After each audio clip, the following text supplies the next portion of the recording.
जय बद्री विशाल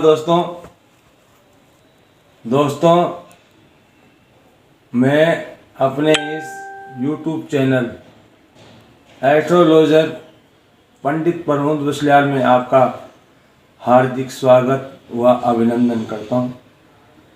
दोस्तों मैं आज आपसे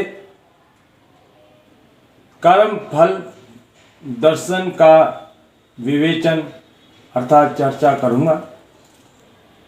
दोस्तों ये कर्म फल क्या होता है,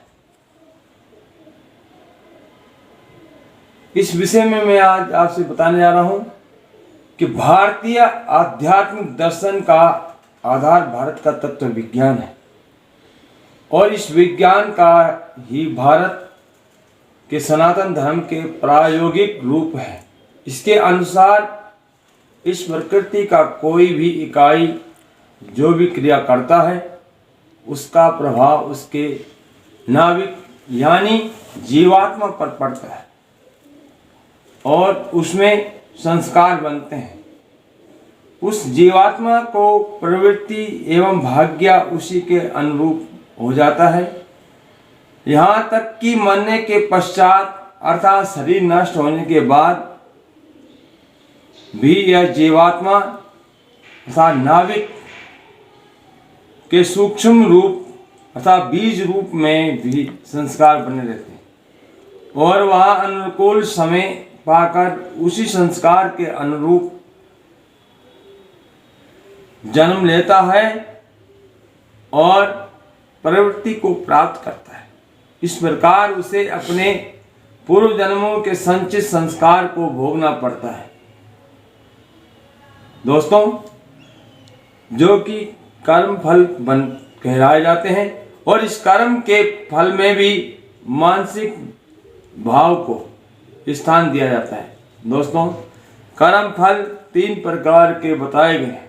नंबर 1 है संचित, नंबर 2 प्रारब्ध और नंबर 3 क्रियामान। संचित अर्थात अनेक जन्मों से लेकर वर्तमान समय तक अभी तक जो कर्म किए जाते हैं वह संचित कर्म कहलाते हैं। भले ही इस जन्म में अथवा इससे पूर्व जन्म से में किया गया मनुष्य के लिए समस्त कर्मों को एक साथ भोगना संभव नहीं है, अतः उन्हें कर्म से भोगना पड़ता है। यहाँ संचित कर्म कहलाता है। दूसरा कर्म क्या होता है कि प्रारब्ध। प्रारब्ध का मतलब होता है कि वर्तमान शरीर संचित कर्मों में से जितने का फल भोगना प्रारंभ कर देता है वह प्रारब्ध कहलाता है।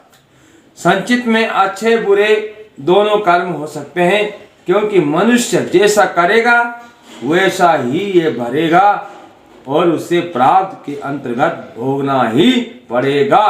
तब जिस तरह से रोग ज्ञात हो जाने से जब हमें पता चलता है कि हमारे शरीर में कोई अमुक रोग है तो उस रोग को दवाई के द्वारा ही संभव किया जा सकता है। इसी प्रकार से जब हम अपने प्रारब्ध कर्मों द्वारा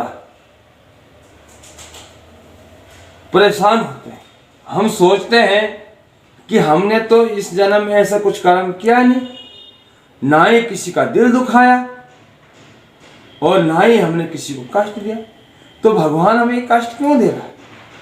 इतनी मेहनत करने के बावजूद भी हमारे पास अर्थव्यवस्था सही नहीं हो पा रही।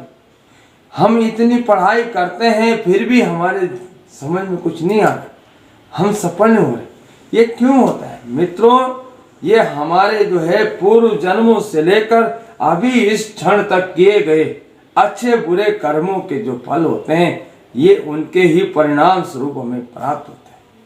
किसी किसी को हम देखते हैं कि बड़ा पापी है, बड़ा निर्दयी, धर्म को मानता नहीं, मंदिर में कभी आता नहीं, फिर भी उसके बाद धन संपत्ति है, क्योंकि उसके जो है प्रारब्ध कर्म कुछ बचे होंगे सही, वो उनको भोग रहा है। कोई बेचारा भगवान का भक्त भी है, परम भक्त है, अनेक प्रकार के दान इत्यादि करता है, लेकिन फिर भी उसे कष्ट ही कष्ट, क्योंकि अभी उसके जो बुरे कर्म के हों अभी वो समाप्त हुए नहीं।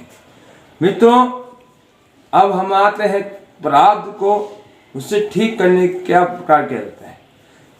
ठीक उसी प्रकार से प्रारब्ध के संबंध में जानकारी प्राप्त हो जाने के बाद, जैसे हमें रोग के बारे में प्राप्त जानकारी होती है कि अमुक रोग है और इसे जो है अमुक दवाई के द्वारा अमुक चिकित्सक इसे सही कर सकता है, उसी प्रकार से हमें कर प्रारब्ध के द्वारा जो जानकारी ज्योतिष के द्वारा प्राप्त की जाती है, तो उसको सही करने के लिए दान, पुण्य, व्रत, तप, यज्ञ, दान, अनुष्ठान इत्यादि करने चाहिए और प्रारब्ध के दुष्प्रभाव को रोकने का उपाय करना चाहिए।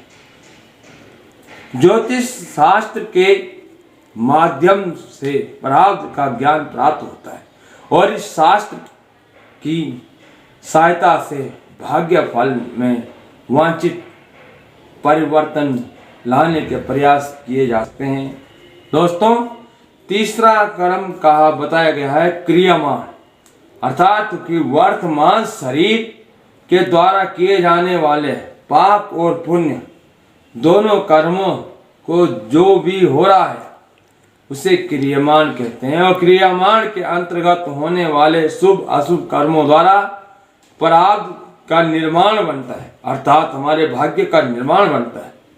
और कोई भले ही कोई बड़ा परिवर्तन न लाया जा सके, उसके बावजूद उसके अशुभ फल को बहुत हद तक कम किया जा सकता है, अवश्य किया जा सकता है, यदि हमारा जो है अपने अनुष्ठान, दान, पुण्य इत्यादि पर हमारा विश्वास है। दोस्तों, ये सब ज्योतिष के द्वारा ही हमें लाभ प्राप्त होता है। दोस्तों, इसी प्रकार से ज्योतिष संबंधित अनेक जानकारियों के प्राप्त करने हेतु हमारे इस चैनल एस्ट्रोलॉजर पंडित प्रमोद वसलिया से संपर्क करें और अपनी किसी भी समस्या का समाधान पाने के लिए हमसे संपर्क करें। आपका मित्र प्रमोद वसलिया।